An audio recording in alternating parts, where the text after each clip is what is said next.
আসসালামু আলাইকুম। জুম্মা মোবারক সবাইকে। কই মাছ রান্না করেছি। কই মাছের রেসিপি নিয়ে এলাম। শীতের ফুলকপি আলু দিয়ে নতুন আলু, নতুন ফুলকপি দিয়ে কই মাছ অনন্য টেস্টি। যাদের পছন্দ এই রেসিপি সঙ্গে থাকো। পুরো রেসিপিটা খুব কম সময়ে দেখিয়ে দিচ্ছি। সেই মজাদার একটা রেসিপি, সঙ্গে তো আছে শীতের টমেটো। ভালো লাগলে লাইক, কমেন্ট, শেয়ার দিয়ে সঙ্গে থাকো। সবার প্রথমে সরিষার তেল গরম করে নিয়েছি, দিয়ে দিয়েছি পেঁয়াজ রসুন বাটা, 4টা পেঁয়াজ মাঝারি সাইজের, আর মাঝারির চেয়েও একটু ছোট, আর 4-5 কোয়া রসুন একদম পেস্ট করে নেয়া। তেলের মধ্যে ভালো করে পেঁয়াজটা রসুনটা কষিয়ে নেব, কাঁচা গন্ধটা যাওয়া পর্যন্ত। তো যারা হেসেলের আখ্যানে সবসময় রান্নার ভিডিওগুলো দেখো, লাইক কমেন্ট করে সঙ্গে থেকো। আমার ইউটিউব চ্যানেলও আছে হেসেলের আখ্যান নামে, সাবস্ক্রাইব করলে খুশি হব। দিয়ে দিয়েছি আলুটা কিছুক্ষণ ভেজে দিয়ে দিয়েছি ফুলকপি। আলু ফুলকপি দুটোই খুব ভালো করে পেঁয়াজ রসুনের সাথে তেলের সাথে ভাজা করে নিব। 7-8 মিনিটের মতো ভেজে নিয়েছি আমি।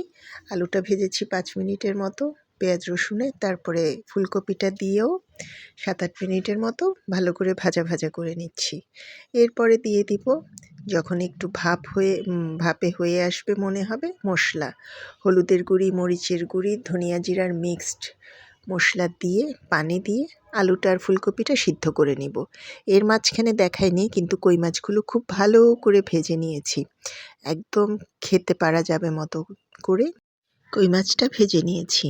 তো কই মাছ ভাজাটা আর দেখালাম না। কই মাছের মধ্যে একটু লাল মরিচের গুঁড়ো, হলুদের গুঁড়ো, ধনিয়ার গুঁড়ো ভালো করে মাখিয়ে কই মাছগুলো আমি তেলে একদম পুরোপুরি রান্না করে নিয়েছি, একদম ভাজা করে।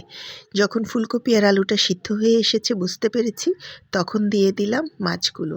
মাছগুলো অনেক বড় সাইজের ছিল, কিন্তু আমি টুকরো করিনি, গোটাই রান্না করছি বাচ্চাদের জন্য, ওরা খুশি হয়।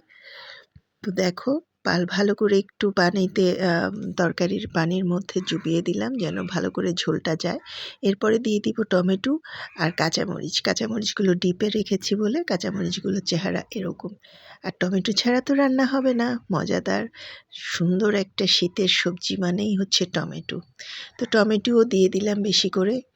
তারপরে আর 7-8 মিনিট রান্না করে, যেহেতু মাছও হয়ে গেছে, ফুলকপি আলুও হয়ে গেছে, 7-8 মিনিট একটু ঝোলটা টেনে তারপরে ধনেপাতা দিয়ে নামিয়ে নেব।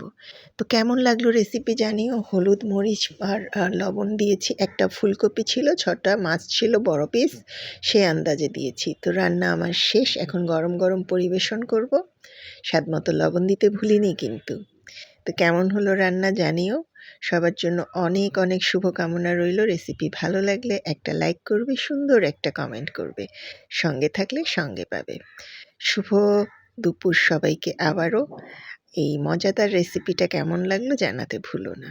ভালো থেকো সবাই। আল্লাহ হাফেজ।